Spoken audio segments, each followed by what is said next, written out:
ತುಲಾ ರಾಶಿಯವರೇ, ಇಡೀ ಜಗತ್ತಿಗೆ ನ್ಯಾಯ ಹೇಳುವ ಗುಣ ನಿಮ್ಮದು. ನಿಮ್ಮ ಶತ್ರುಗಳಿಗೂ ಒಳ್ಳೆಯದನ್ನೇ ಬಯಸುವ ದೊಡ್ಡ ಗುಣ ನಿಮ್ಮದಾಗಿದ್ದರೂ ನಿಮ್ಮ ಜೀವನದಲ್ಲಿ ಮಾತ್ರ ನೀವು ಅನ್ಯಾಯವನ್ನೇ ಅನುಭವಿಸುತ್ತಾ ಬಂದಿದ್ದೀರಿ. ಅದೆಷ್ಟೋ ಬಾರಿ ನಿಮಗೂ ಅನಿಸಿರಬಹುದು, ನಾನು ಎಲ್ಲರಿಗೂ ಒಳ್ಳೆಯದನ್ನೇ ಮಾಡಿದರೂ ನನಗೇಕೆ ಯಾವಾಗಲೂ ಕೆಟ್ಟದ್ದೇ ಆಗುತ್ತದೆ ಎಂದು. ತಕ್ಕಡಿಯ ಹಾಗೆ ಎಲ್ಲರನ್ನೂ ಸಮಾನವಾಗಿ ತೂಗುವ ನಿಮ್ಮ ಗುಣವೇ ನಿಮಗೆ ಕೆಲವೊಮ್ಮೆ ಮುಳುವಾಗಿದೆ.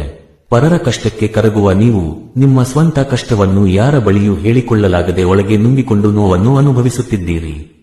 ನಾನು ಎಲ್ಲರಿಗೂ ಒಳ್ಳೆಯದನ್ನೇ ಮಾಡಿದೆ, ಆದರೂ ನನಗೇಕೆ ಈ ಶಿಕ್ಷೆ, ನನ್ನ ಪ್ರೀತಿಯನ್ನು ಈ ಜನ ಯಾಕೆ ಅರ್ಥ ಮಾಡಿಕೊಳ್ಳುವುದಿಲ್ಲ ಎಂದು ನೀವು ಎಷ್ಟೋ ಸಲ ನಿಮಗೆ ನೀವೇ ಪ್ರಶ್ನೆ ಮಾಡಿಕೊಂಡಿದ್ದೀರಾ.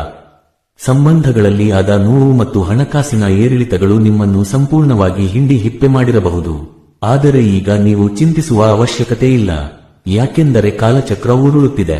2026ನೇ ಇಸವಿಯು ತುಲಾ ರಾಶಿಯವರ ಪಾಲಿಗೆ ರಾಜಯೋಗದ ವರ್ಷವಾಗಲಿದೆ. ನಿಮ್ಮ ರಾಶಿಗೆ ಶನಿ ಭಗವಂತನು ಯೋಗಕಾರಕನಾಗಿದ್ದಾನೆ. ಅವನು ಇದುವರೆಗೆ ನಿಮ್ಮ ತಾಳ್ಮೆಯನ್ನು ಪರೀಕ್ಷೆ ಮಾಡಿದ್ದು ಸಾಕು. ಈಗ ನಿಮ್ಮ ಜೀವನದ ಖಾಲಿ ಜೋಳಿಗೆಯನ್ನು ತುಂಬುವ ಸಮಯ ಬಂದಿದೆ. ಯಾರು ನಿಮ್ಮನ್ನು ಹಾಳು ಮಾಡಲು ಮತ್ತು ನಿಮ್ಮನ್ನು ನಾಶ ಮಾಡಲು ಹೊಂಚು ಹಾಕಿದ್ದರೋ ಅಂತಹವರೇ ಈಗ ನಿಮ್ಮ ಕಾಲ ಬುಡಕ್ಕೆ ಬರುವ ಸಮಯ ಹತ್ತಿರದಲ್ಲಿದೆ. ಆದರೆ ಒಂದು ವಿಷಯ ನೆನಪಿಡಿ, ಶುಕ್ರದೆಸೆಯ ಭಾಗ್ಯ ಸುಮ್ಮನೆ ಸಿಗುವುದಿಲ್ಲ. ಲಕ್ಷ್ಮೀ ದೇವಿಯು ಚಂಚಲ ಸ್ವಭಾವದವಳು. ಅವಳು ಒಲಿದರೆ ಮಳೆಯಂತೆ ಸುಖವನ್ನು ಸುರಿಸುತ್ತಾಳೆ, ಅವಳು ಮುನಿದರೆ ಇದ್ದದ್ದೆಲ್ಲವೂ ಮಾಯವಾಗುತ್ತದೆ. 2026ರಲ್ಲಿ ನೀವು ಸಿರಿವಂತರಾಗಲು ಮತ್ತು ಅದೃಷ್ಟವಂತರಾಗಲು ನಾನು ಹೇಳುವ ಈ 5 ತಾಂತ್ರಿಕ ರಹಸ್ಯಗಳನ್ನು ನೀವು ಪಾಲಿಸಲೇಬೇಕು. ಈ ಮಾಹಿತಿಯನ್ನು ನಿರ್ಲಕ್ಷ್ಯ ಮಾಡುವುದು ಎಂದರೆ ಸಾಕ್ಷಾತ್ ಲಕ್ಷ್ಮಿಯನ್ನು ಮನೆ ಬಾಗಿಲಿಂದ ವಾಪಸ್ ಕಳುಹಿಸಿದ ಹಾಗೆ ಎಂದು ಭಾವಿಸಿ. ನಿಮ್ಮ ಜಾತಕದ ಶುಕ್ರ ಬಲವನ್ನು ಹೆಚ್ಚಿಸಿಕೊಳ್ಳಲು ಈ ಸೂತ್ರಗಳು ಬಹಳ ಸಹಕಾರಿ. ಮೊದಲನೇ ರಹಸ್ಯ, ಸುಗಂಧದ ಮೋಡಿ.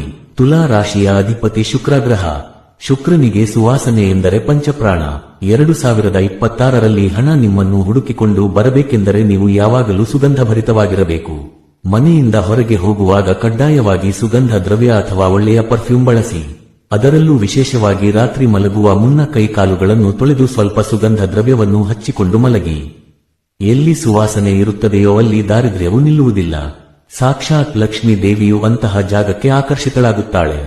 ಎರಡನೇ ರಹಸ್ಯ, ಬಿಳಿ ಹಸುವಿನ ಸೇವೆ ಮಾಡುವುದು. ನಿಮ್ಮ ಜೀವನದಲ್ಲಿ ಎಷ್ಟೇ ದೊಡ್ಡ ಆರ್ಥಿಕ ಸಮಸ್ಯೆ ಇದ್ದರೂ ಶುಕ್ರವಾರದ ದಿನ ಬಿಳಿ ಬಣ್ಣದ ಹಸುವಿಗೆ ನಿಮ್ಮ ಕೈಯಾರೆ ಬಾಳೆಹಣ್ಣು ಅಥವಾ ಬೆಲ್ಲವನ್ನು ತಿನ್ನಿಸಿ. ಸಾಧ್ಯವಾದರೆ ಹಸುವಿನ ಮೈದಡವಿ ನಮಸ್ಕರಿಸಿ. ಹಸುವಿನ ಮೈಯಲ್ಲಿ ಮುಕ್ಕೋಟಿ ದೇವತೆಗಳು ನೆಲೆಸಿರುತ್ತಾರೆ ಎಂದು ಪುರಾಣಗಳು ಹೇಳುತ್ತವೆ. ಅದರ ಉಸಿರು ನಿಮ್ಮ ಮೇಲೆ ಬಿದ್ದರೆ ನಿಮ್ಮ ಪಾಪ ಕರ್ಮಗಳು ಸುಟ್ಟು ಬೂದಿಯಾಗುತ್ತವೆ. ಈ ವರ್ಷದಲ್ಲಿ ಇದನ್ನು ತಪ್ಪದೆ ಮಾಡಿ, ನಿಮ್ಮ ಸಾಲದ ಬಾಧೆಗಳು ಮಂಜಿನಂತೆ ಕರಗುತ್ತವೆ. ಮೂರನೇ ರಹಸ್ಯ, ಕಲ್ಲು ಉಪ್ಪಿನ ತಂತ್ರ. ತುಲಾ ರಾಶಿಯವರಿಗೆ ಕಣ್ಣು ದೃಷ್ಟಿ ಬಹಳ ಬೇಗ ತಗಲುತ್ತದೆ. ನೀವು ಸುಖವಾಗಿರುವುದನ್ನು ಕಂಡರೆ ಜನರಿಗೆ ಅಸೂಯೆ ಮತ್ತು ಹೊಟ್ಟೆಕಿಚ್ಚು ಉಂಟಾಗುತ್ತದೆ. ಇದಕ್ಕಾಗಿ ಪ್ರತಿ ಶುಕ್ರವಾರ ಸಂಜೆ 1 ಹಿಡಿ ಕಲ್ಲು ಉಪ್ಪನ್ನು ತೆಗೆದುಕೊಂಡು ನಿಮ್ಮ ತಲೆಯಿಂದ 7 ಬಾರಿ ನಿವಾಳಿಸಿ. ಅದನ್ನು ಹರಿಯುವ ನೀರಿನಲ್ಲಿ ಹಾಕಿ ಅಥವಾ ಸಿಂಕ್ನಲ್ಲಿ ಹಾಕಿ ನೀರು ಬಿಡಿ. ಹೀಗೆ ಮಾಡುವುದರಿಂದ ನಿಮ್ಮ ಮೇಲಿರುವ ನಕಾರಾತ್ಮಕ ಶಕ್ತಿಗಳು ತೊಲಗಿ ಸಕಾರಾತ್ಮಕ ಶಕ್ತಿಯು ಮನೆ ಮಾಡುತ್ತದೆ. ಮನೆಯಲ್ಲಿನ ವಿನಾಕಾರಣ ಜಗಳಗಳು ಕಡಿಮೆಯಾಗಿ ನೆಮ್ಮದಿ ನೆಲೆಸುತ್ತದೆ. ನಾಲ್ಕನೇ ರಹಸ್ಯ, ಸ್ತ್ರೀಯರಿಗೆ ಗೌರವ ನೀಡುವುದು. ಇದು ಅತ್ಯಂತ ಮುಖ್ಯವಾದ ರಹಸ್ಯವಾಗಿದೆ. ಶುಕ್ರ ಗ್ರಹವು ಸ್ತ್ರೀ ಕಾರಕನಾಗಿದ್ದಾನೆ. ನೀವು ಪುರುಷರಾಗಿರಲಿ ಅಥವಾ ಮಹಿಳೆಯರಾಗಿರಲಿ, 2026ರಲ್ಲಿ ನೀವು ಏಳಿಗೆ ಹೊಂದಬೇಕೆಂದರೆ ಮನೆಯ ಹೆಣ್ಣು ಮಕ್ಕಳಿಗೆ ಮತ್ತು ಸಮಾಜದ ಪ್ರತಿಯೊಬ್ಬ ಸ್ತ್ರೀಯರಿಗೂ ಗೌರವ ನೀಡಿ.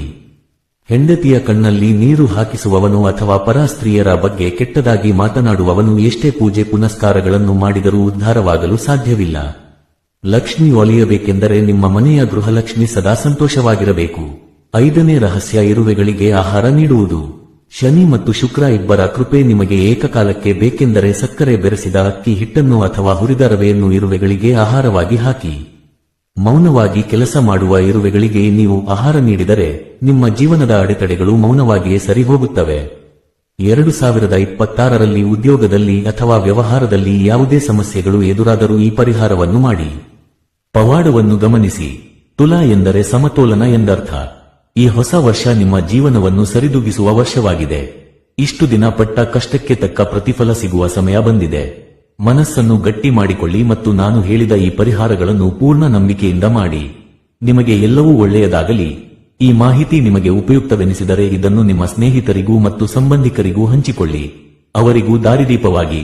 ತಾಯಿಯ ಆಶೀರ್ವಾದ ನಿಮ್ಮ ಮೇಲೆ ಸದಾ ಇರಲಿ.